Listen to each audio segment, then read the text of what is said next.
Mis amados, bendiciones, gracias y paz, gracias por su presencia en esta iniciativa que comenzamos la semana que viene, la semana pasada, de conocer más profundamente el libro de Génesis y poder nosotros profundizar, escarbar en estas verdades extraordinarias que este libro maravilloso se nos fue entregado, revela.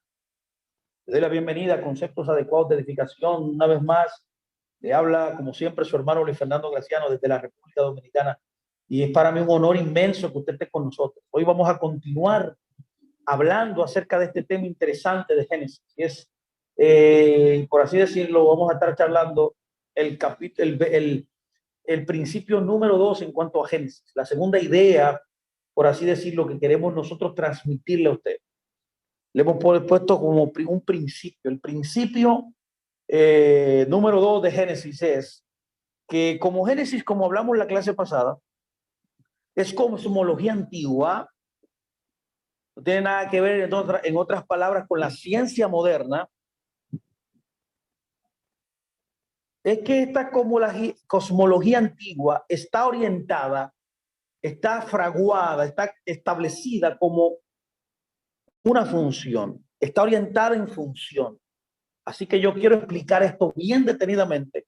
Hay muchos ejemplos prácticos para que usted pueda verlo muy bien claramente, bien puntuales, bien palpables, que usted pueda notar. Así que iniciemos este viaje de este segundo principio. La cosmología antigua es orientada en función. Le doy la bienvenida a todos ustedes nuevamente. Gracias de verdad, muy agradecido que está usted con nosotros aprendiendo. Así que iniciemos este trayecto. Mire, lo primero que debo decir es, y comenzar con una pregunta que es muy importante para poder definir qué significa que la cosmología antigua es orientada en función. Y la pregunta es, ¿qué significa que algo exista? ¿Qué significa que algo exista? Puede parecer una pregunta extraña con quizás una respuesta obvia. Quizás una pregunta hasta tonta, quizás pensarán muchos, pero no es tan simple como parece. Por ejemplo, cuando decimos que existe una silla, estamos expresando una conclusión sobre la base de una suposición de que ciertas propiedades de esa silla la definen como existente. Sin empantanarnos en la filosofía, en nuestras formas contemporáneas de pensamientos, o como yo diría, no dejar que le traicione el entendimiento moderno de lo que significa existir. Existe una silla porque es material. Esa es la manera como el pensamiento contemporáneo concibe la existencia. Podemos detectarlo con nuestros sentidos, particularmente si es la vista o el tacto. Podemos analizar de qué está hecha, si es de plástico o es de madera o es de hierro. Estas cualidades físicas son las que hacen que la silla, escuchen muy bien, sea real. Y debido a ellas, consideramos que existen. Ahora, existen también, aparte de esta concepción, otras formas de pensar sobre la cuestión de la existencia.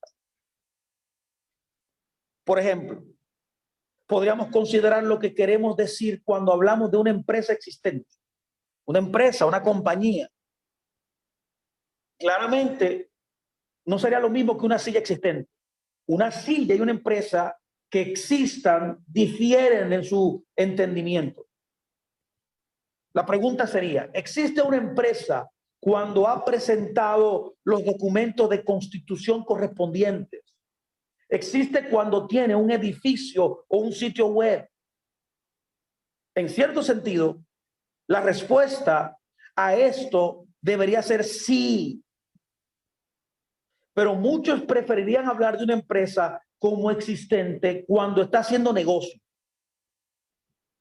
Considere lo que se comunica cuando un pequeño negocio minorista enmarca y muestra el primer billete de la primera venta. Como otra alternativa para responder esta pregunta, considera un restaurante que tenga que, para mostrar su permiso actual del Departamento de Salud de la ciudad, sin ese permiso, el restaurante podría decirse que no existe, porque no puede hacer negocios. Aquí la existencia entonces está conectada nada más y nada menos con la autoridad que gobierna la existencia en relación con la función que desempeña el negocio. Es el permiso del negocio que lo emite, literalmente lo emite el gobierno, por lo cual hace que ese restaurante exista y su existencia se define en términos funcionales. La cuestión de la existencia, entonces, y los ejemplos anteriores introducen un concepto al que los filósofos se refieren como ontología. La mayoría de nosotros no usa la palabra ontología de ninguna manera, de una manera quizás un poco regular. Regularmente no utilizamos este concepto, por lo que puede ser confusa, pero el concepto que expresa es relativamente simple. Lo que comunica, lo que quiere decir es relativamente simple y es lo siguiente. La ontología de X es lo que significa que X exista. Por tanto, el concepto de ontología tiene que ver el significado por la cual algo existe. Si hablamos de la ontología del mal, por ejemplo, discutiremos qué significa que el mal existe en el mundo. Eso es ontología. El significado de por qué algo existe. La ontología de una silla o de una empresa también se preguntaría qué significa cuando decimos que existe. ¿Sabe? Aquí hay dos elementos importantes que quiero introducir.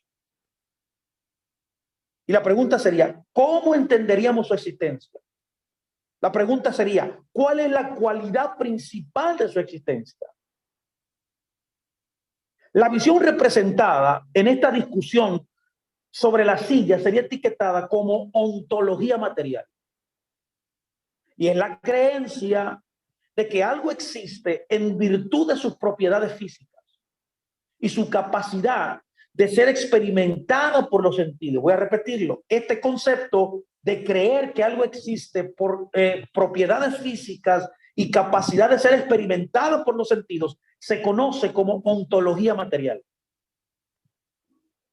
Pero el ejemplo de la empresa, del negocio, o sea, del restaurante que dimos, podría etiquetarse como ontología funcional. Aquí tenemos dos tipos de ontologías. Dígase una material y dígase una funcional. En una discusión entonces sobre los orígenes, que es lo que estamos tratando de disciplinar, lo que estamos tratando de entender hoy, necesitamos enfocarnos en la ontología del cosmos.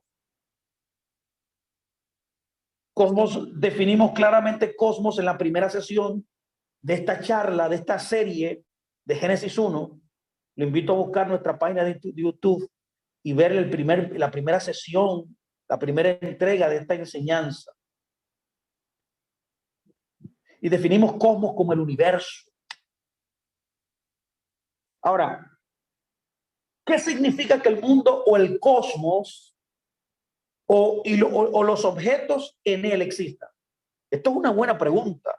Luego que hemos visto que hay varias ontologías, que en el mundo o en el universo existen varios entendimientos del por qué algo existe. La pregunta sería también, ¿cómo deberíamos pensar sobre la ontología cósmica? Ya que el cosmos tiene una ontología y más Génesis 1 en la cual queremos indagar. Cuando nosotros hablamos de ontología cósmica estos días, se puede ver que nuestra cultura considera la existencia y por lo tanto el significado en términos materiales. Ese es el mundo moderno o el mundo posmoderno en el cual tú y yo fuimos formados. Nuestra visión material de la ontología, a su vez, determina cómo pensamos sobre la creación Y es fácil ver cómo. Usted va a ver. Si la ontología define los términos de la existencia y la creación significa traer algo a existencia, entonces la ontología establece los parámetros por los cuales uno piensa en la creación. La creación de una silla sería un proceso muy diferente de la creación de una empresa, dado que en nuestra cultura, cuando creemos que la existencia es material, y ese es el caso de casi la mayoría de nosotros, creemos que crear algo significa traer sus propiedades materiales a existencia. Por lo tanto, nuestras discusiones sobre los orígenes tienden a centrarse en orígenes materiales. Todo esto probablemente suena como una discusión tonta para mucha gente, quizás. Y por supuesto, algo existe porque tiene propiedades materiales, eso es obvio. Y por supuesto, la creación significa dar algo a las propiedades materiales. Muchos se sentirían inclinados a preguntar en su desesperación, en su exasperación, ¿qué otra cosa podría ser si no es el origen material o las propiedades materiales de las cosas? Pero nuestro ejemplo de una empresa anterior, de un restaurante, como vimos, ya nos alertó o nos debió alertar sobre otra posibilidad, ya que existe otra posibilidad dentro del universo. Es posible tener una ontología cósmica orientada a la función y ver la creación, o sea, traer algo a existencia en esos términos. La pregunta y la respuesta que yo quiero traer a su consideración, para que lo considere, para que lo medite, para que indague, es que es totalmente contraria a la visión material del mundo, lo que Génesis 1 está diciendo. Génesis nos está hablando acerca de una orientación funcional del cosmos, no una orientación material. No quiere decir que la orientación material o que lo material no exista en sí, ya que es una realidad palpable que lo físico existe. Así que permítame yo desenredarle este rollo, este hilo que acabo de traer a su entendimiento.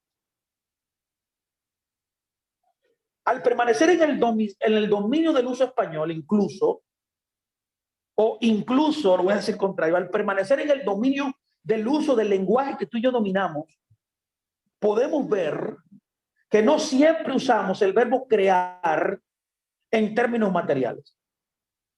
Cuando creamos un comité, por ejemplo, o creamos un currículum, o causamos problemas, o creamos una obra maestra, no estamos involucrados en un proceso de creación material, no. ¿Lo puede ver? Aunque el currículum, por ejemplo, la hoja de vida, con el tiempo tome forma material, la creación del currículum es más un proceso de organización de ideas y metas. Para entender lo que significa crear un currículum, tendríamos que decidir qué significa que exista un currículum. Antes de usted, mi amado, decidir, antes de nosotros entender qué significa crear el currículum, usted tenía primero que decidir. Tiene que resolver en su vida, en su mente, qué significa que exista un currículum. La pregunta sería, ¿cuál sería la ontología de un currículum? Cualquiera que sea la respuesta que usted da, cualquiera sea la respuesta que demos, estos ejemplos deberían prender el bombillo de nuestra mente de que hay formas alternativas de pensar acerca de la actividad creativa, incluso en nuestra propia cultura. Si la ontología de un currículum es funcional, la creación de ese currículum implica actividades funcionales también. Con esto en mente, con este antecedente, con este trasfondo en mente, debemos volver a la pregunta, a la cuestión de la ontología cósmica, que es lo que nos interesa a nosotros indagar. La mayoría de nosotros nunca consideramos ontologías alternativas. Nos cerramos y decimos, es una sola alternativa que existe aquí. Típico de una mente típico de una mente occidental. Es una mente lógica, cerrada, basada en un solo argumento. Es por eso que divide. Es por eso que usted ve que hay miles de gente que vive discutiendo y vive tratando de imponer su visión del mundo. Cuando puede ser, y es la realidad del universo, de que dentro del universo el Señor permitió que cada quien tuviera su manera de ver el mundo y mundos disímiles y distintos, y todos tendríamos la razón. Esa es la mentalidad oriental. Nuestra cultura nos ha dado nuestras creencias sobre lo que significa para el cosmos que exista, o sea, una ontología material. Nosotros estamos moldeados a un entendimiento de una ontología material, o sea, una existencia que la existencia es material, la creación es un acto material.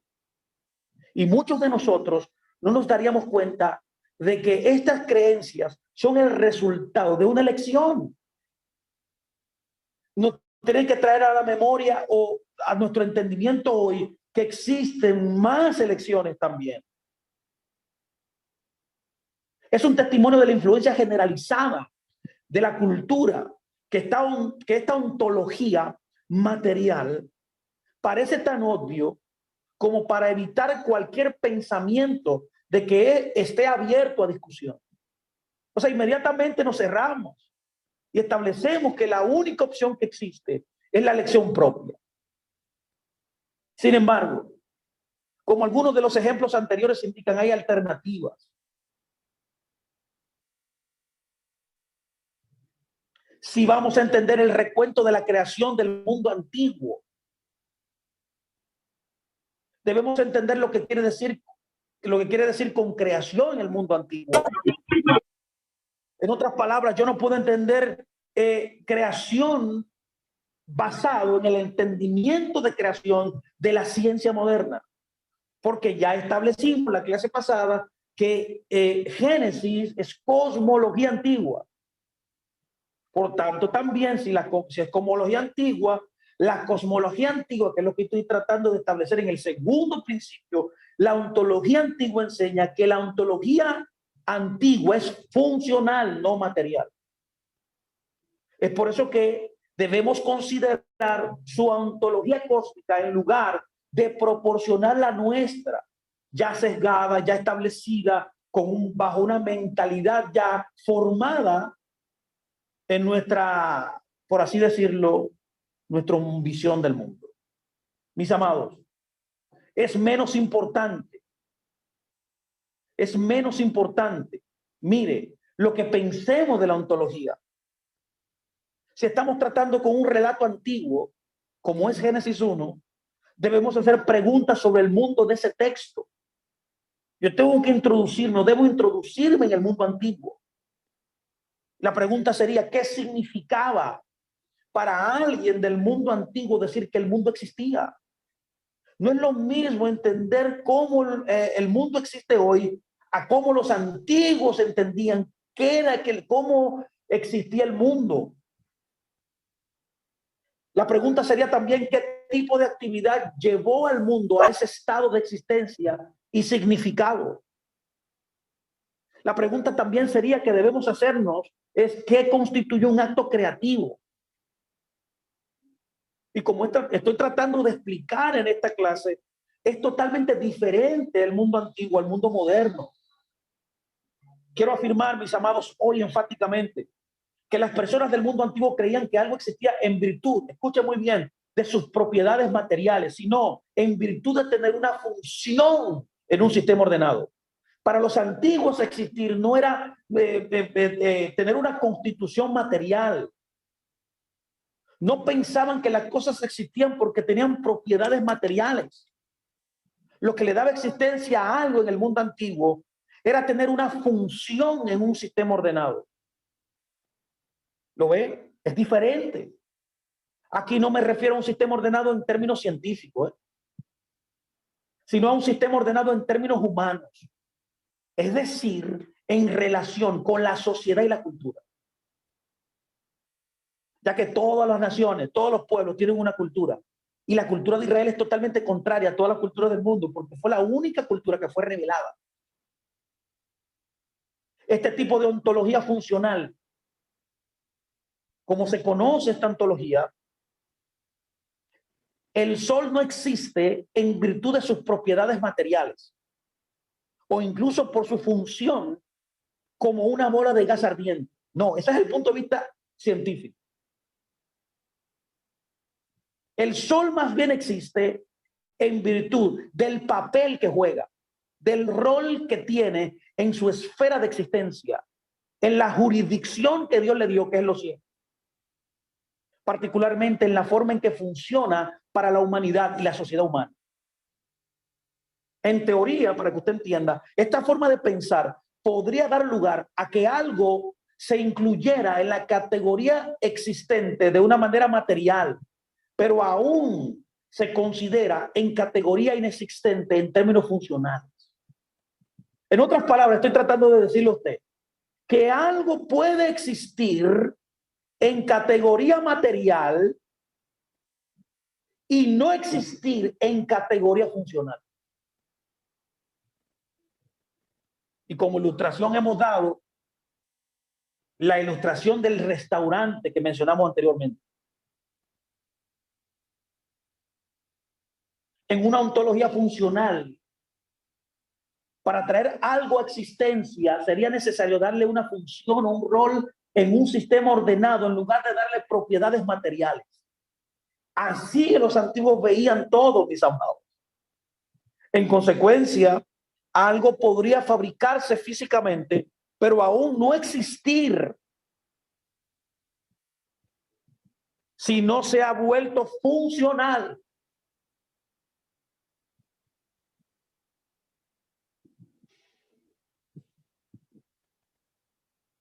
Tal vez un ejemplo moderno puede ayudar.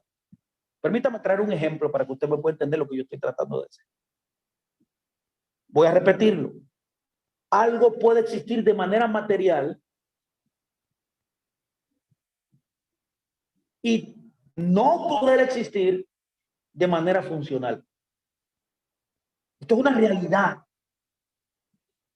Permítame traer un ejemplo. Si pensamos en crear una computadora, entendemos que hay muchas etapas en el proceso. En el nivel más básico, la carcasa, la parte exterior y la electrónica deben ser fabricadas, diseñar el teclado y los otros periféricos y así sucesivamente, todos los implementos. Este es el proceso básico de producción y fabricación, lo que podríamos llamar la fase de material de producción. Esto podemos llamarlo basado en los términos que hemos estudiado hasta el día de hoy, hasta esta sesión, la primera sesión específicamente, le podemos llamar cosmogonía, origen, la primera etapa. Después de que alguien haya ensamblado todas las partes fabricadas, podríamos decir entonces que la computadora existe. Pero otro aspecto tiene que ver con la creación de los programas. Y ojo aquí, incluso después de que esos programas son creados, si el software no se ha instalado en la computadora, su existencia no tiene sentido. No puede funcionar. Entonces, hay un proceso separado de instalación del software que hace que la computadora sea teóricamente funcional. Pero, ¿y si no hay una fuente de energía, o sea, una fuente eléctrica o una batería? Y ese es otro obstáculo para la existencia de la computadora. Cuando usted añade una fuente de poder, podemos ahora afirmar que su existencia se logra finalmente. Ya su existencia es completa. Pero, pregunto, ¿qué pasa si nadie se siente en el teclado? o sabe cómo usar o sabe cómo usar, o incluso desea usar, sigue siendo no funcional y para todos los efectos como si no existiera. Lo puede ver. Podemos ver que diferentes observadores pueden inclinarse a atribuir existencia a la computadora en diferentes etapas del proceso, ya que una computadora tiene varios niveles varios procesos para que exista. Dentro de la ontología funcional, todos los pasos anteriores son importantes en la definición de la existencia, a menos que las personas, o los dioses, como lo entendían los antiguos, estén allí para beneficiarse de las funciones. La existencia no se logra, a menos que algo se integre o sea integrado en un sistema ordenado y funcional. Eso no existe. En consecuencia, el acto creativo real es asignar, ojo aquí, a algo su papel funcional en el sistema ordenado. Esto es crear. Esto es hacer que algo exista en el mundo antiguo. Que lo que fue creado se le asignó una función, un papel, un rol dentro del sistema ordenado. En este caso, por la divinidad. Eso es lo que lo hace existir. Por supuesto, mis amados, wow, esto es muy diferente a lo que lo entendimiento que nosotros tenemos. Algo debe tener propiedades físicas, no me malinterprete. Yo creo que yo quiero que usted me pueda ver claramente lo que yo quiero expresar. Algo debe tener propiedades físicas antes de poder dársele una función. Pero la pregunta aquí, el análisis en Génesis 1 no es ese aquí. La pregunta es crítica. Y la pregunta crítica es, ¿qué etapa se define como creación? Estamos convencidos ya que lo que Génesis 1 está diciendo no es la primera etapa. No es la primera etapa.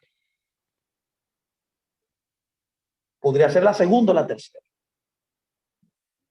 Entendiendo esto, en el mundo antiguo no ignoraban los sentidos y el nivel en que los objetos podían ser percibidos por los sentidos.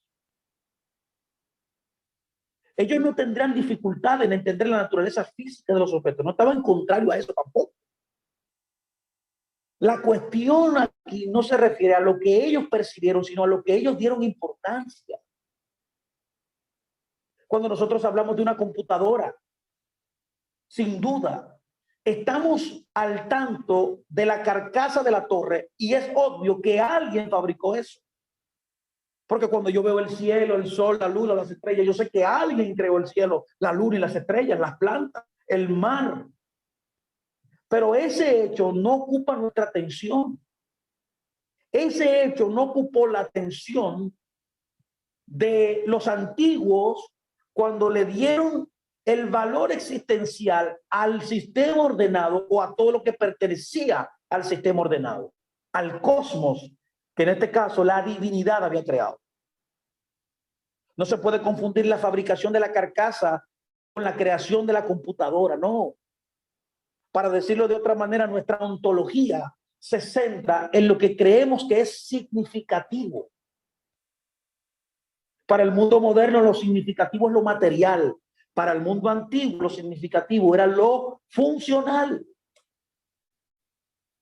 En el mundo antiguo, lo que era más crucial y significativo para su comprensión de existencia era la forma en que las partes del cosmos, del universo, funcionaban, operaban. Ellos se centraban en la funcionalidad, en lo pragmático, no en su estado material, aunque lo material existía, aunque lo material estaba ahí. Su centro, su foco era la función. Para ellos existir era la función que algo tenía. Ahora la pregunta es, ¿cómo yo puedo saber esto? Aquí entramos ahora en un tema interesante. ¿Cómo saber esto?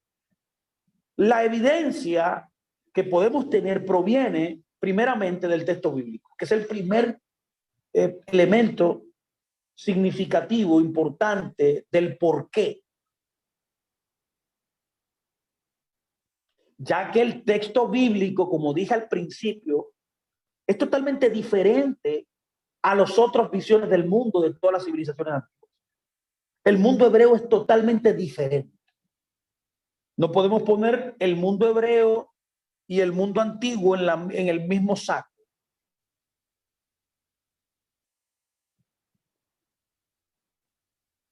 Y en muchos lugares el texto bíblico toma visión diferente de la ontología que el mundo antiguo. Ahora, podemos establecer también el escenario de la antigua literatura del cercano oriente también. No solamente la Biblia, sino también literatura del antiguo cercano oriente. Entonces veremos de qué manera la perspectiva bíblica se corresponde y en qué manera difiere.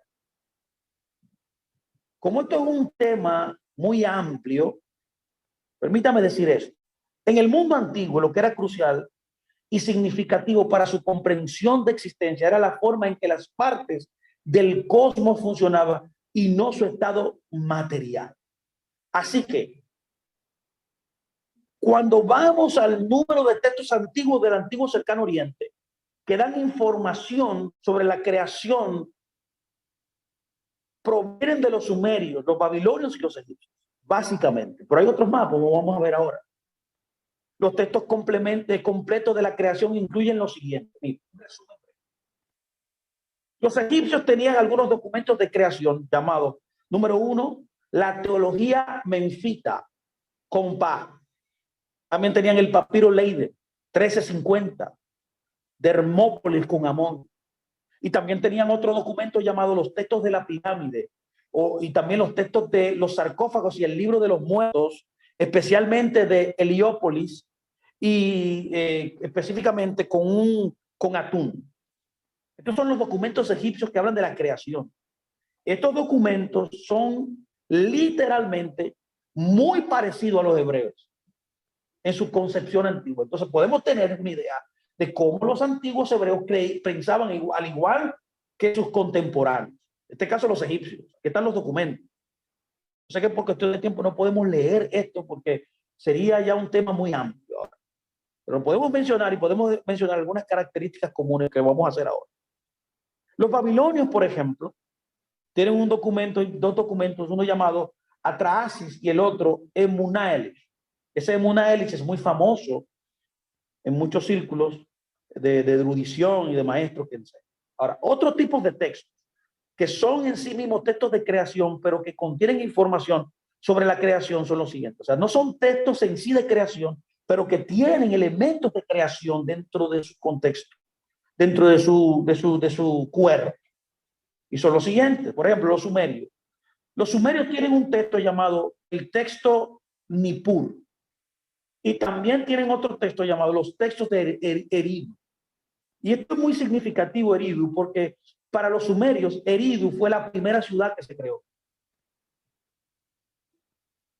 Los egipcios también, dentro de estos textos, que no son en sí mismos textos de creación, pero que tienen elementos de creación, está, número 1, la instrucción de Mericara, y también está el cenatafio de Seti I. Dentro de la civilización hitita está el ciclo hitita de Kurmay, de Kumar.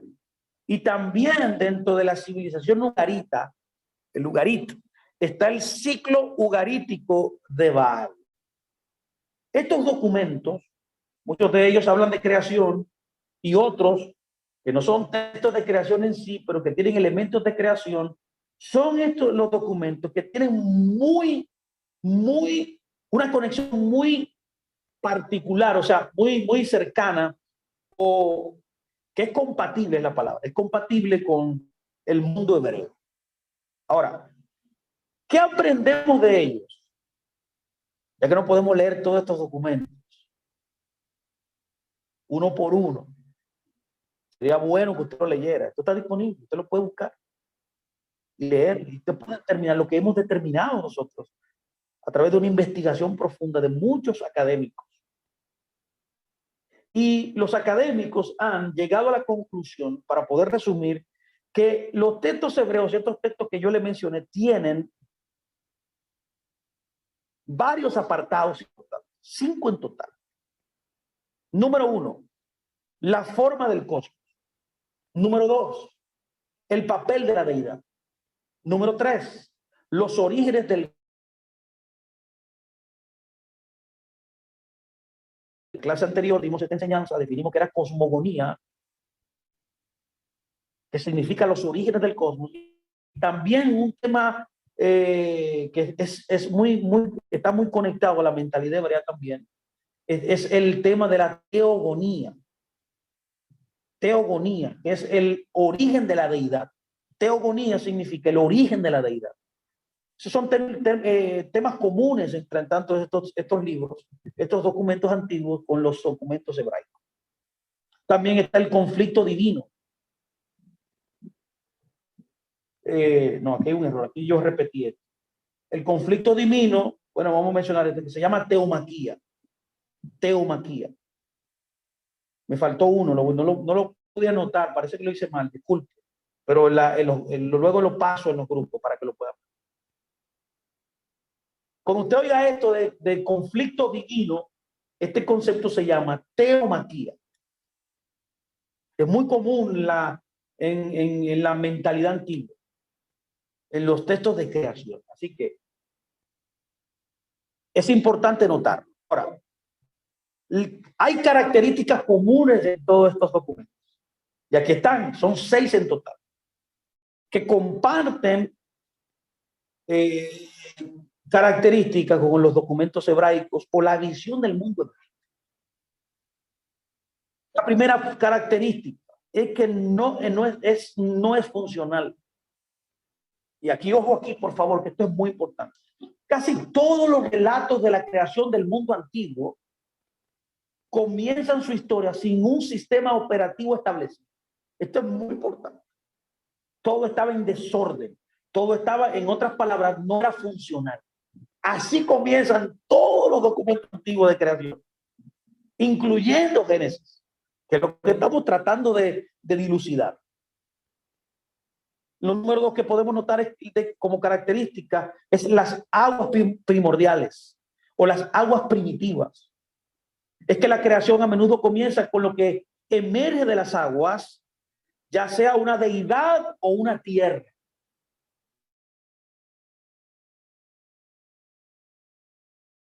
Sino también estos documentos que yo acabo de compartir con todos ustedes. Número 3.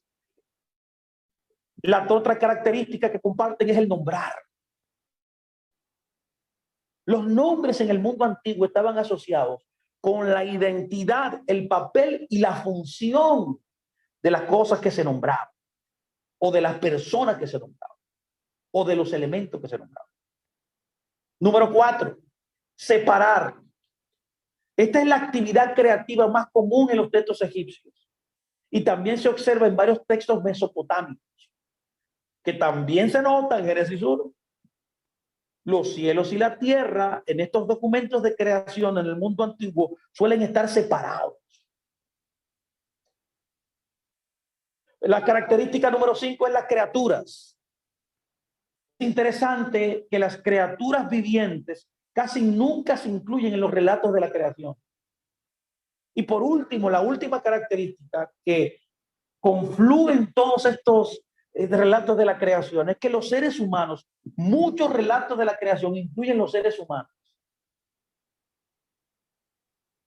Como es muy cuesta arriba leer todo esto, pero ya, gloria a Dios, que ya muchos eruditos han hecho el trabajo por nosotros, han concluido con estas características, estos elementos. O sea, las listas de la antigua literatura de la creación del antiguo cercano oriente a menudo observan que no se hace nada material en estos relatos. O sea, la conclusión que han llegado después de poner todos estos elementos, de leerlo en su lenguaje original, de traducirlo, de cotejar, de ver cómo se parecen al relato de Génesis, es la idea. Eso se llama literatura comparativa, por así decirlo, donde ellos comparan elementos similares y elementos discordantes de una cultura y otra cultura para poder entender el mundo antiguo como pensaban los antiguos. Por tanto, han concluido que ninguno de esos relatos de la creación está hablando de una creación material. Esta es una observación intrigante. Sí, esto puede ser cuesta arriba para muchos de nosotros, pero lo digo que estamos tratando de explicar esto despacio. Los eruditos que han asumido que los verdaderos actos de creación deben, por definición, involucrar la producción de objetos materiales, están aparentemente desconcertados de que todos estos llamados textos de la creación no tengan nada de lo que estos eruditos considerarían actividad de la creación. O sea, eso difiere del entendimiento tradicional que por mucho tiempo ellos tenían. Y es ahí donde yo quiero recalcar que cuando yo leo la Biblia o cualquier documento, yo no puedo imponer lo que yo quiera o lo que me parezca, sino que yo debo ver el texto tal cual es como fue entregado, basado en el contexto, la visión del mundo que lo que escribieron ese libro tenía. Es por eso que propongo que la solución es modificar lo que consideramos de actividad de creación en función de lo que encontramos en la literatura. Es lo que usted encuentra en el libro que usted tiene que tomar como referencia, no crear un paralelo, no crear lo que yo quiero, no entrar en el texto ideologías o grupismos. La literatura, en otras palabras, te va a decir qué es y sus ideas sobre la creación. No nos podemos inventar lo que no dice. Y ahí descubrimos que las personas del antiguo cercano oriente no pensaban en la creación en términos de hacer cosas materiales. En cambio, todo está orientado a las funciones, al rol, al papel que hacían. Existir en el mundo antiguo era la función. Los dioses estaban comenzando sus propias operaciones. Y estas operaciones, todas creaban los elementos del cosmos, o sea, en el sentido de darle función a esos elementos. La creación así constituida, trayendo orden al cosmos, es lo que vemos en los relatos de la creación del mundo antiguo, incluyendo Génesis 1, que nos ocupa desde una condición originalmente no funcional. Lo que está tratando de Génesis decir, y todos los relatos de la creación del antiguo cercano oriente, era que la creación en el momento que se describe no era funcional. Es por eso que usted puede ver que Génesis 1 dice que la tierra estaba desordenada y vacía. Vamos a estudiar esos dos conceptos en una sesión o dos sesiones próximas, para que usted vea qué significa en el mundo antiguo. O sea, por eso dice estaba vacía, dice, y estaba desordenada. En otras palabras, no tenía función, no tenía meta, no tenía objetivo. Es a partir de esta lectura de la literatura que podemos deducir cómo se conoce una ontología funcional, no una ontología material en el mundo antiguo. Es decir, que ofrecen descripciones de orígenes funcionales en lugar de relatos de orígenes materiales. En consecuencia, crear algo, escúcheme, crear algo, o sea, ¿qué es crear algo? Porque algo existe. En el mundo antiguo significa darle una función, no darle propiedades materiales. Necesitamos notar el contraste. No nos dejemos confundir con la mentalidad que tengo. Yo debo sustituir mi mentalidad copernicana, científica, moderna, y poder adentrarme y asimilar lo que el texto realmente está diciéndonos y la cultura y el contexto en el cual se escribió ese libro. Necesitamos notar el contraste bien claro. Tenemos que pensar en el cosmos no podemos pensar como piensa un científico que piensa que el cosmos es una máquina. Y ahí discutimos si alguien está ejecutando la máquina o no. Esa es la forma de pensar de el mundo moderno. Ahora, el mundo antiguo no era así. El mundo antiguo veía el cosmos más como una compañía, o sea, una empresa, como un restaurante que hablamos, o como un reino. O como un reino. La pregunta sería, Ellos habían creído que sus dioses también fabricaron los materiales. Absolutamente. Yo no estoy hablando en contra de eso. Claro que sí. Ya que nada se puede pensar que sea parte de los dioses. Nada se puede pensar que esté externo o que no esté conectado a los dioses. Pero los antiguos muestran poco interés en los orígenes materiales. En el mundo antiguo no tenían importancia a la ontología material. Tales problemas eran simplemente insignificantes para ellos, no eran relevantes.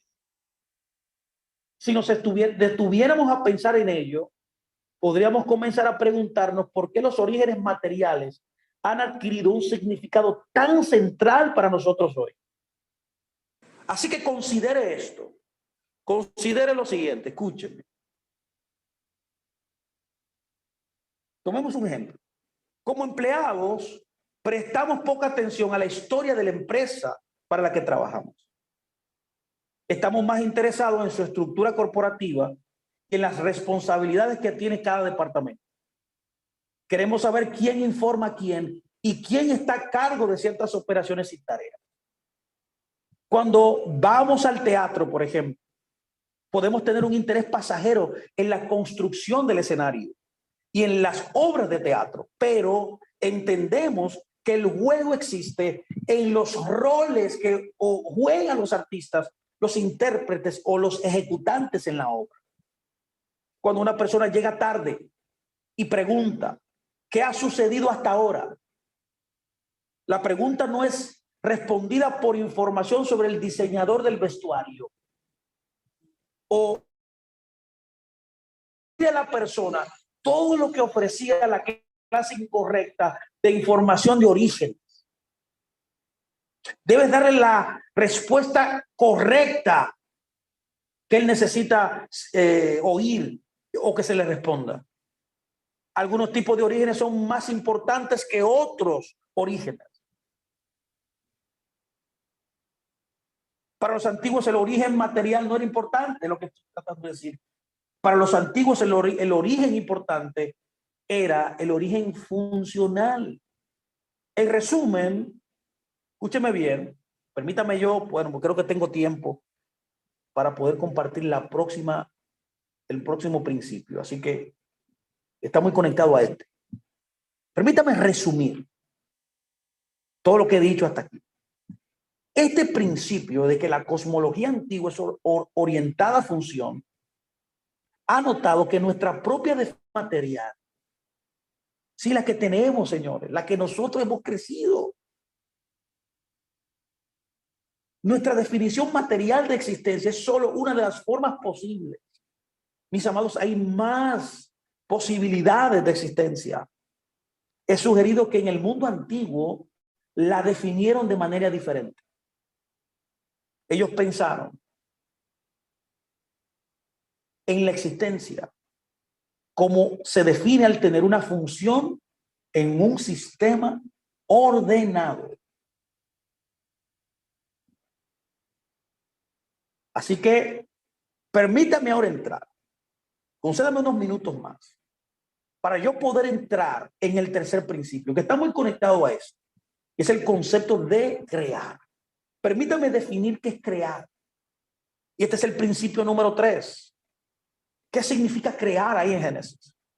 Crear, que es el hebreo bará, es una cosmología concerniente a función.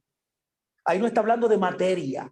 Ahí no está hablando de crear materia. Está hablando de crear función. Cuando habla de crear, está hablando de algo funcional. Permítame abundar un poco. Tercer principio. No solamente que la cosmología antigua, no solamente que Génesis 1 es cosmología antigua, principio 1. No solamente que Génesis, que es cosmología antigua, está orientada a función, como hemos visto, sino que crear, como el primer principio que quiero explicar ya, o sea, el primer principio en el sentido de importancia en el tema, o un concepto importante en Génesis es crear, tiene que ver con una cosmología que concierne a función. Cuando dice crear, no está hablando de crear algo material ahí, sino que está creando algo concerniente a una función. Así que permítame unos minutos. Volvamos nuestra atención ahora al recuento de la creación de Génesis 1 para descubrir si seguirá un ejemplo o no. Si seguirá su ejemplo o no. Nuestro primer tema, como dije, de discusión es el verbo hebreo bara, traducido como crear en el verso 1. ¿Qué significa exactamente esto? Permítame retar los entendimientos. Aquí yo voy a retar el entendimiento de mucha gente. Sí, porque venimos pensando que está hablando de crear algo de la nada, algo material. Está creando un elemento material palpable. No está hablando de eso. Está hablando de algo funcional. Está hablando de una cosmología funcional. Crear, los antiguos pensaban que crear era algo funcional. Aquí no podemos contestarnos con profundizar en el verbo latino de crear. No puedo buscar la definición que tiene el RAE, ir a RAE y buscar crear y ahí explayarnos y tomar como un marco conceptual lo que la RAE dice que es crear. Y eso es un error que muchos maestros, muchos eruditos no, muchos pastores, muchas personas, laicos en las congregaciones, estudiosos, puede ser personas que tienen hasta experiencia, que ellos cuando van a buscar un significado bíblico hebreo, van supuestamente a un diccionario secular, por así decirlo, o al diccionario RAE, o a Wikipedia. No, usted necesita ir ¿a dónde? A cómo los antiguos, en el momento que se dio ese libro, ese concepto, entendían qué significaba. Tiene que ir al documento puntual que te va a definir qué es crear, pero basado en la cultura que se dio ese libro. Y en el caso de la Biblia, ese libro es hebreo. En cambio, debemos centrarnos en el verbo en hebreo, en cómo sus usuarios habrían comprendido su significado. Si estamos tratando de entender si los israelitas pensaban en la existencia en términos funcionales, que es el caso, y como usted vio, como el resto del mundo antiguo, o en términos materiales, como nosotros solemos hacerlo ahora, uno de los lugares en los que podemos esperar ayuda es en observar qué está involucrado en traer algo a existencia. Por tanto, crear es la palabra latina para traer algo a la existencia. Si la existencia se define en términos materiales, crear es una actividad material. Y esa ha sido la forma tradicional como se ha entendido este concepto. Si la existencia se define en términos funcionales, como es el caso de Génesis 1, crear es una actividad que proporciona funciones. No podemos asumir que crear es una actividad material solo porque nuestra ontología moderna es material. Hemos visto ya que hay otras opciones. Nosotros debemos dejar que la misma palabra y el uso de la palabra hable por sí misma. Y aquí yo les voy a introducir algo muy importante. Voy a hacer un ejercicio aquí de enseñanza muy profunda de lo que es estudiar los conceptos bíblicos. Es interesante que muchas personas que discuten Génesis 1 expresen interés en interpretar el capítulo literalmente. Por eso, en general, significa que se debe tomar exactamente lo que dice, no lo que yo quiero, no lo que yo pienso, en lugar de entender Génesis 1 simplemente en términos metafóricos, alegóricos, simbólicos. Por supuesto, reconocemos que a veces los escritores intentan comunicarse por medio de la metáfora, la alegoría. Cuando alguien insiste en que Génesis 1 debe interpretarse literalmente, a menudo es una expresión de su convicción de que el intérprete, más que el autor, ha iniciado otro nivel de significado. Y ahí falla mucha gente. No es el significado del intérprete que le da sentido al texto. No, es lo que dice el texto. El intérprete lo que debería hacer, en vez de no sesgar su propio entendimiento del concepto, debe entrar en el texto, indagar el texto para ver el uso de esa palabra en toda la escritura y ahí determinar qué está diciendo. Nuestro compromiso interpretativo es leer el texto en lo que yo llamaré valor nominal. La Biblia tiene un valor nominal en sí mismo. Yo tendré más que decir sobre esta proposición, este principio más adelante. Pero por el momento, lo que nos toca es entender este concepto de crear. Vamos a considerar el concepto crear y el desafío de la interpretación literal. Aquí hay un gran desafío. El lector latino, que somos nosotros, debemos enfrentarnos a un hecho difícil, muy difícil. Nosotros no somos hebreos, no conocemos el idioma. Por eso hay un reto difícil para poder entender cómo entendían ellos eso. Uno no puede comprender el significado literal de una palabra en el Antiguo Testamento sin conocer el hebreo o tener acceso al análisis de alguien que sí lo conoce. No nos sirve de nada saber lo que significa literalmente crear. Tenemos que saber lo que literalmente significa bará, que es el término correcto con la cual se traduce crear. Antes de que esto le lleve a usted a la frustración, sí, porque mucha gente se frustra con estas cosas, o a la desesperación, podemos reconocer también aquellos sin conocimiento de hebreo pueden verificar los datos del hebreo analista en algún nivel. Una revisión rápida de las palabras y cómo funcionan nos ayudará a ver cómo es esto. Ahora, mire, ajústese el cinturón.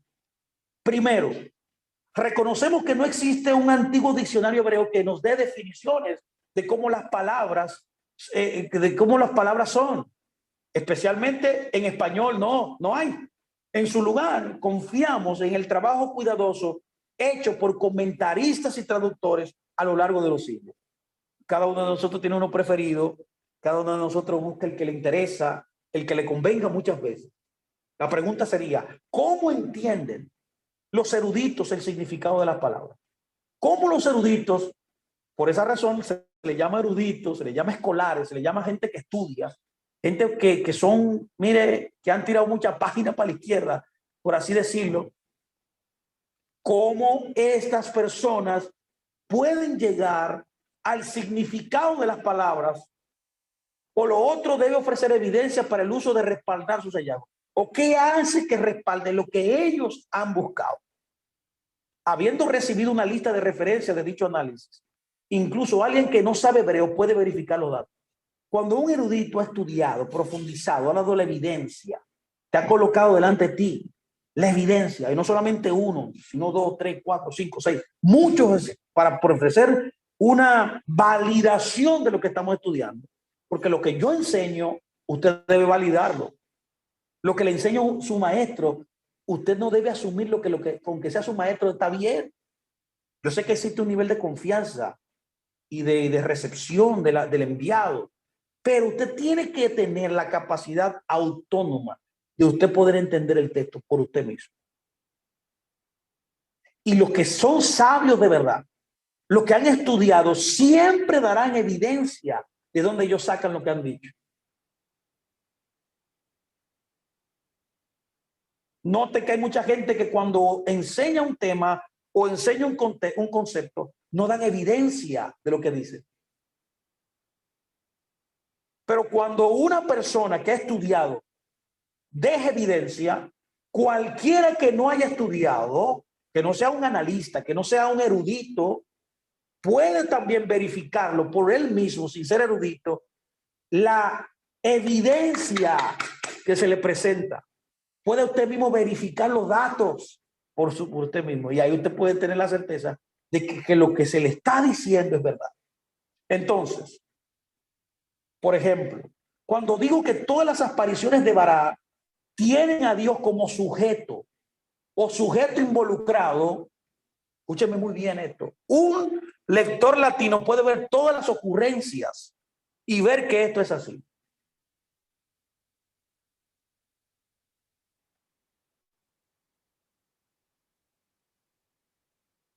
Luego de decir todo esto, el análisis puede comenzar. Vamos a comenzar. Vamos a ver qué es crear de verdad. ¿Qué se puede decir sobre el verbo crear bará? Sobre el verbo bará. No de crear, sobre bará. Es otra cosa. Primero, no hay ningún pasaje en el Antiguo Testamento que ofrezca una glosa explicativa para Bará. No lo hay, ni uno solo. Es decir, que dice por Bará quiere decir X. No existe un documento en el Antiguo Testamento. Nada en el Antiguo Testamento te dice Bará es eso. Entonces, ¿cómo yo llego al entendimiento de Bará? Bueno, como siempre debemos depender del análisis circunstancial y contextual. Sujetos, ¿cuál es el análisis contextual de un concepto, de una idea en la Biblia? Primero, el sujeto. Segundo, el objeto. Y tercero, los términos relacionados. Bueno, yo lo hablé en la clase pasada, usé la palabra Gesed. Cuando usted va a Gesed, usted no sabe qué es esa palabra, a menos que usted la relacione con otros términos que están unidos a él. Cuando tú haces un estudio detallado de la palabra Gesed, que se ha sido traducida como misericordia, y cuando tú vas al original hebreo, la palabra Gesed viene de la palabra Gen, que es gracia, que se ha traducido como gracia también, que también es una palabra antigua. Los términos relacionados con Gesed es lo que te da el entendimiento de lo que es Gesed. Cuando tú vas al entendimiento de lo que es Gesed, ya que Gesed proviene de gracia, de la palabra gen en hebreo, te puedes ver que Gesed es gracia en acción, recibida a la persona, al objeto, a ti te da, al hombre. Entonces, estos son los tres elementos para poder tener un análisis circunstancial y contextual de un concepto bíblico. ¿Quién es el sujeto? ¿Quién es el objeto? ¿Y cuáles son los términos relacionados? Así que el sujeto del verbo vará ocurre 50 veces en el Antiguo Testamento. Esta palabra ocurre 50 veces. Como se mencionó anteriormente, la deidad es siempre el sujeto o el sujeto implícito cuando se usa este término. Esas son construcciones pasivas del verbo. Por lo tanto, se puede afirmar con confianza que la actividad es inherente, que esa actividad de vará, traducida como crear, es una actividad divina. No, el hombre no puede tener esa capacidad de vará. Escuche bien, ¿eh? Esto es muy importante. Se puede afirmar con confianza, ya que el sujeto del verbo vará es la deidad. Por tanto, ese concepto de vará, que se traduce como crear, literalmente tiene que ver con una actividad que la divinidad hace. Nadie más. No es menester de los seres humanos.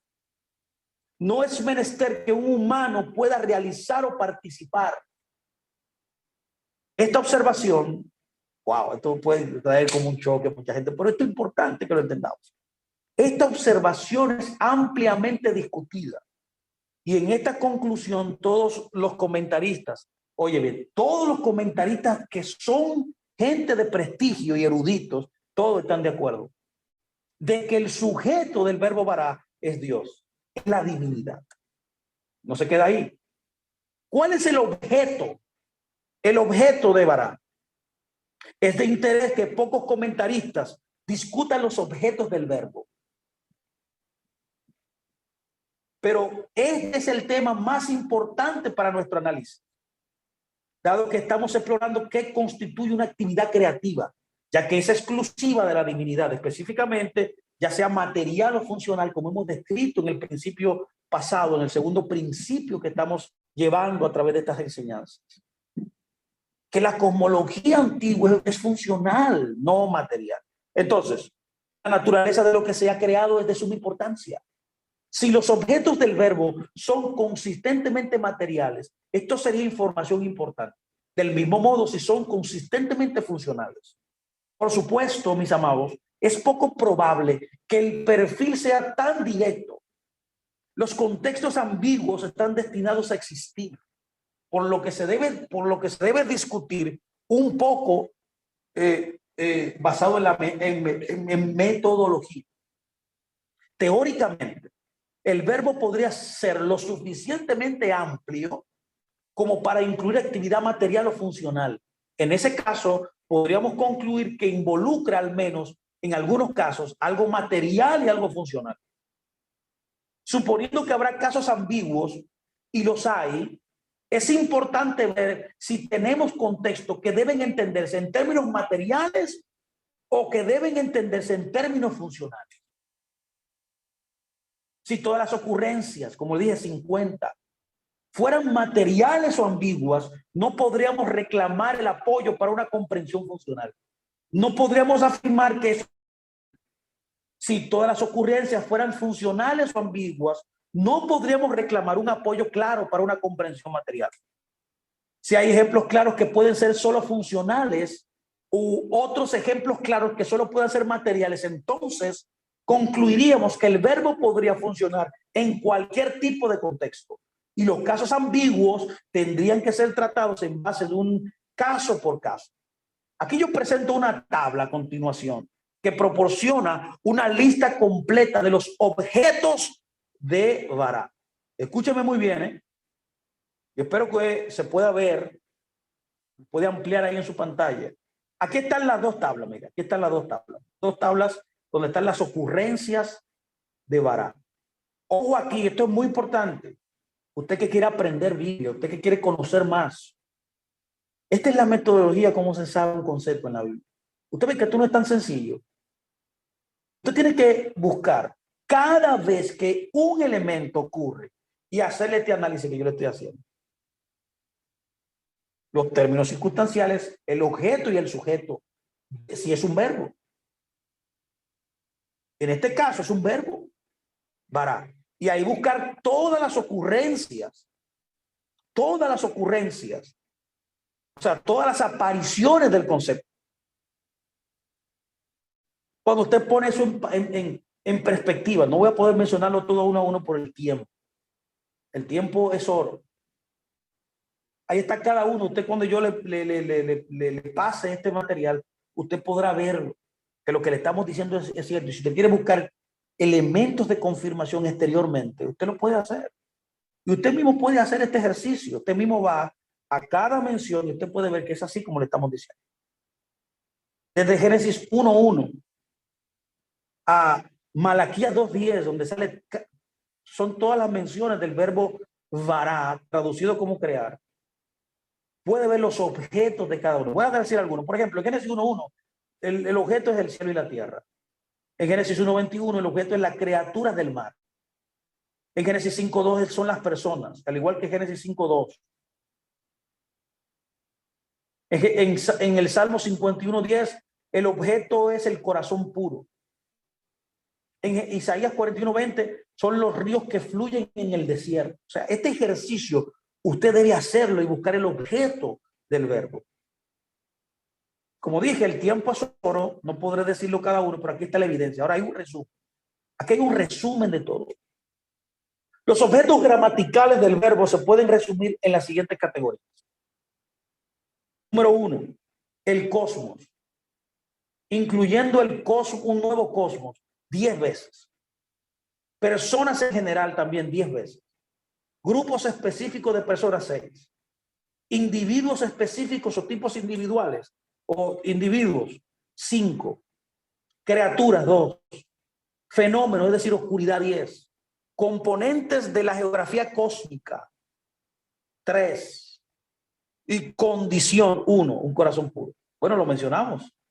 Aquí está el resumen de todos los objetos de este verbo. Esta lista muestra que los objetos gramaticales del verbo no se identifican fácilmente en términos materiales. O incluso cuando lo son, es cuestionable que el contexto lo esté objetivizando, objetivando. Es decir, no hay un ejemplo claro que exija una perspectiva material del verbo. Aunque muchos son ambiguos, en contraste, un gran porcentaje de los contextos requieren una comprensión funcional. Estos datos no pueden usarse para probar una ontología funcional, pero ofrecen el apoyo de que la existencia se ve en términos funcionales en lugar de materiales, como es cierto en todo el resto del antiguo mundo, como vimos. Si los israelitas entendieron la palabra bará para transmitir la creación en términos funcionales, entonces esa es la comprensión más literal que podemos lograr. Tal entendimiento no representa un intento de acomodar la ciencia moderna o neutralizar el texto bíblico. Esa no es la intención y esa nunca será nuestra intención. Sabemos el papel de la ciencia, pero lo que estamos tratando de decir es que Génesis no está hablando de ciencia. Cada cosa en su lugar. El significado más verdadero, más certero que podemos encontrar de un texto se encuentra en lo que el autor y los oyentes habrían pensado. Esta visión encuentra apoyo desde una dirección inesperada. Se ha observado durante mucho tiempo que en los contextos de Bará no se menciona ningún material en el acto creativo. Y una investigación de todos los pasajes mencionados anteriormente corrobora esa afirmación. Cada cotejo, cada análisis de cada aparición. Qué interesante es que estos estudiosos, son eruditos, lleguen a la conclusión de que Bará implica la creación de la nada, que es lo que se conoce como la creación ex nihilo. Uno puede ver como un momento de reflexión que tal conclusión asume crear en actividad material. Escuche bien, cuando la gente enseña que algo fue creado ex nihilo, está diciendo que la creación asume una actividad material y es lo contrario a lo que estamos diciendo. Para ampliar su razonamiento en aras de la claridad aquí, ya que crear es una actividad material asumida por su parte y dado que los contextos nunca mencionan los materiales utilizados, como lo demuestra la evidencia que hemos presentado, entonces el objeto material debe haber sido llevado a existencia sin usar otros elementos, sin usar otros materiales, es decir, de la nada. Pero uno puede ver que toda la línea de razonamiento solo funciona si uno puede suponer que Bará es una actividad material. Si se supone o se presupone que es algo material, usted tendrá este razonamiento. Por el contrario, si, como lo sugiere el análisis de los objetos presentados anteriormente en cada mención del término Bará, esta acción de Bará es una actividad funcional que es exclusiva del creador. Sería absurdo esperar que los materiales se utilicen en la actividad. En otras palabras, la ausencia de referencia a materiales, en lugar de sugerir la creación material de la nada, se explica mejor como indicación de que Bará no es una actividad material, sino una actividad funcional. Esta no es una opinión que haya sido rechazada por otros estudiosos. Es simplemente uno que nunca ha considerado por qué su ontología material era una presuposición ciega para la cual nunca se consideró ninguna alternativa. Yo quiero hacer una advertencia importante. Permítame ir cerrando ya. Yo creo que esto ya es claro. Una advertencia importante debe ser notada en este punto, aquí. Si concluimos que Génesis 1 no es un relato de los orígenes materiales, no estamos sugiriendo que Dios no sea responsable de los orígenes materiales. Esto es muy importante. Sabemos que Dios es responsable de eso. Yo creo firmemente que Dios es completamente responsable de los orígenes materiales y que de hecho los orígenes materiales implican en algún momento la creación de la nada, o mejor dicho, la creación de Dios mismo. Pero esa pregunta teológica no es la que estamos preguntando aquí, ni la que estamos analizando, ni lo que Génesis dice. Estamos haciendo una pregunta textual, lo que dice el texto, lo que dice la revelación de Génesis.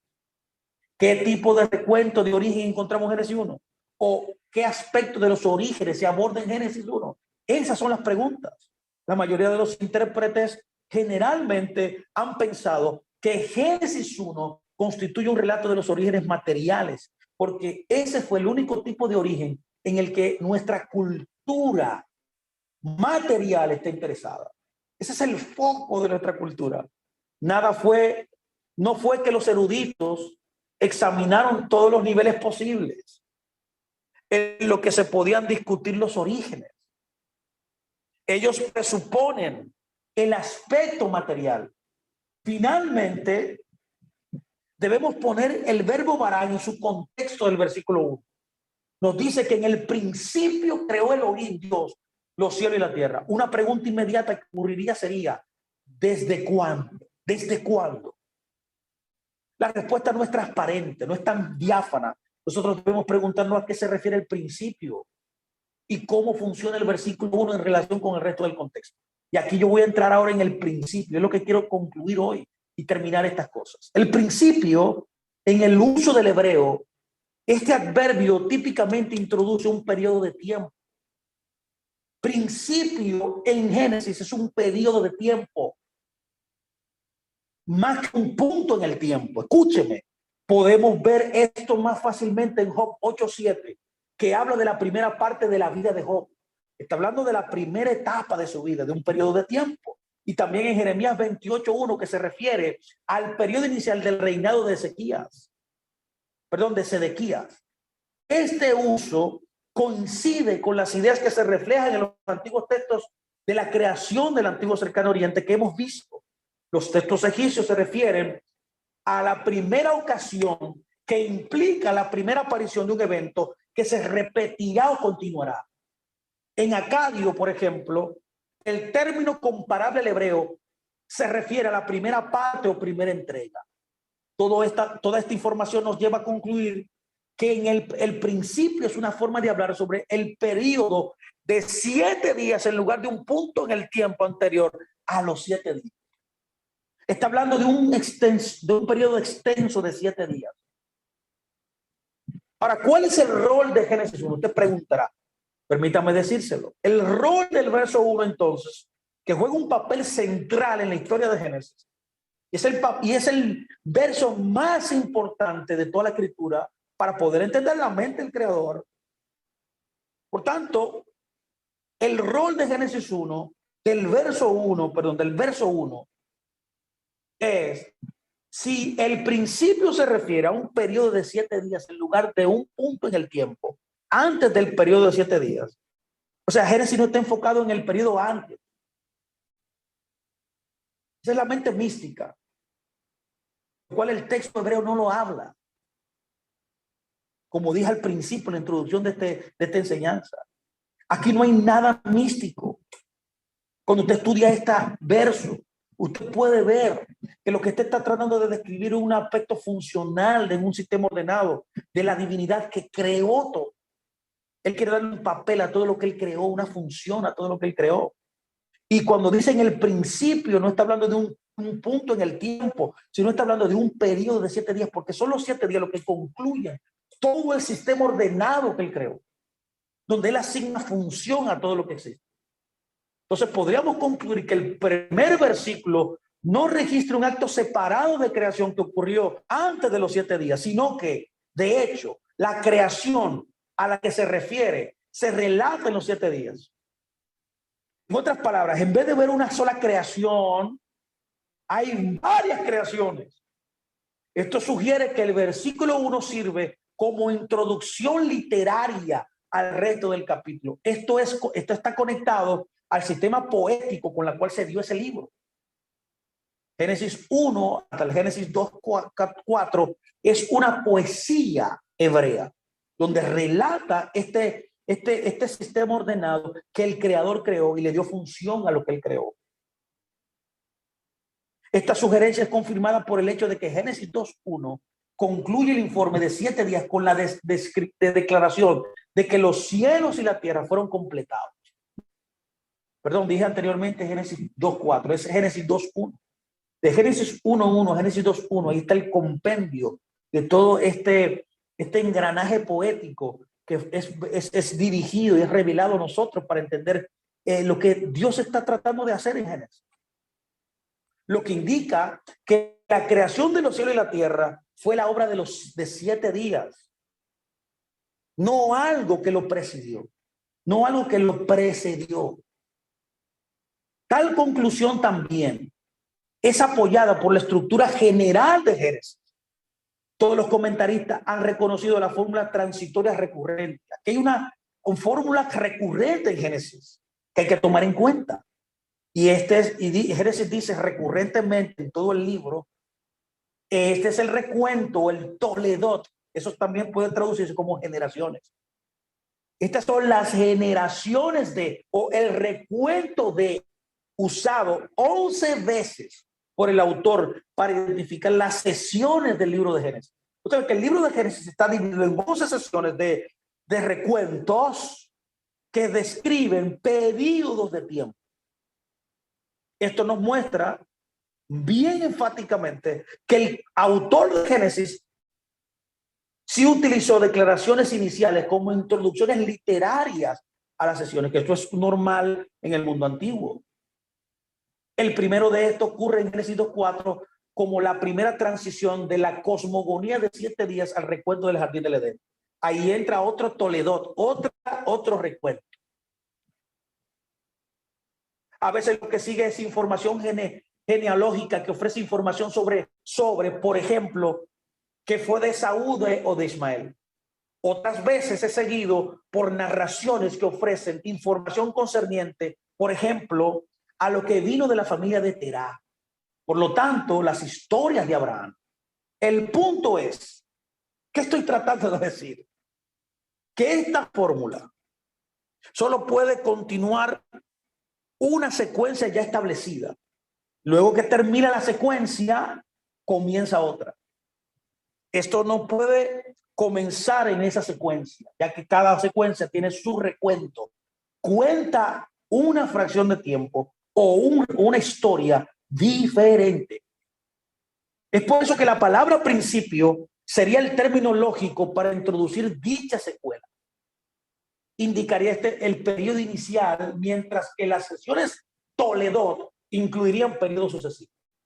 Si esto fuera el caso, el libro ahora tendría 12 sesiones formalmente diseñadas. Mucho más lógico que 11, considerando los números que tienen significado simbólico en la Biblia. Si usted se puede estudiar también el diseño de la Biblia, el 12 es muy relevante en las Escrituras. Las propuestas de este capítulo se pueden resumir en la siguiente traducción interpretativa expandida del versículo 1. En el periodo inicial, que lo que dice literalmente, Dios creó asignando funciones a través de los cielos y la tierra, y así fue como Él lo hizo. Lo voy a repetir. En el periodo inicial, Dios creó asignando funciones a través de los cielos y la tierra, y así fue como Él lo hizo. Este tercer principio involucra actividades creativas, pero todo en relación con la forma en que el mundo antiguo pensaba sobre la creación y la existencia. Escúcheme muy bien, por favor. Terminamos ya. Al nombrar, al separar, al asignar funciones y roles en un sistema ordenado. Así veía el mundo antiguo. Lo que es existir, lo que es crear. Crear es dar función a algo. Esto se logró en el periodo de 7 días, que el texto llama el principio. Génesis 2:3 regresa a esto en su resumen, ya que indica la finalización de la actividad de Bará. ¿Qué determina la terminación de Bará? Génesis 2:3. Y durante el periodo de 7 días de la creación. Yo espero que este tiempo le haya traído a usted una revolución en su mente. Que usted pueda desde hoy en adelante validar lo que le estamos diciendo. Que usted comience a ver el mundo antiguo diferente. Que se apasione por conocer este libro. No como nosotros hemos sido formados y como lo entendemos, sino como el mundo antiguo fue hecho. Como el mundo antiguo fue formado y cómo pensaba. Es el mundo del antiguo cercano oriente. No tiene nada que ver con el mundo posmoderno, con una perspectiva científica que yo veo. Mis amados, que espero que esto le haya ayudado a entender un poco más este libro. El Eterno los bendiga, el Eterno los guarde y que haga resplandecer su rostro sobre todos ustedes. Un abrazo para todos.